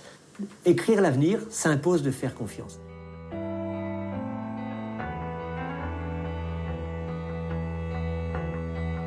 Pour terminer cette enquête, nous avons un dernier rendez-vous avec Hubert Reeves. Nous avions envie de demander à l'astrophysicien le plus reconnu ce qu'il pense de cette technologie qui nous engage sur 200 000 ans. Le problème du nucléaire, je dirais, c'est d'hypothéquer l'avenir. Hypothéquer l'avenir entre le moment où vous mettez un réacteur en marche et le moment où vous l'avez démantelé, il peut y avoir plus d'un siècle. Est-ce qu'un seul régime politique a pu durer un siècle? Est-ce qu'il y en a beaucoup dans l'histoire? Il y en a très peu. On voit aujourd'hui l'Argentine qui a été très riche à un moment donné, qui devient très pauvre, l'Union soviétique qui s'effondre. On ne peut pas parler de stabilité politique à l'échelle de 1000 ans, en tout cas. Imaginez que les Égyptiens avaient fait stocker du nucléaire. Aujourd'hui, vous voyez qui s'en occuperait. Je pense que c'est effectivement un peu délirant de penser pouvoir gérer l'avenir à des périodes comme celle-là, quand on regarde le passé de l'histoire humaine, quand on voit les changements, les bouleversements et tout ça. Pour moi, c'est un peu délirant, ça, je dois bien le reconnaître.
Le documentaire Déchets, le cauchemar du nucléaire est en vente sur arteboutique.com.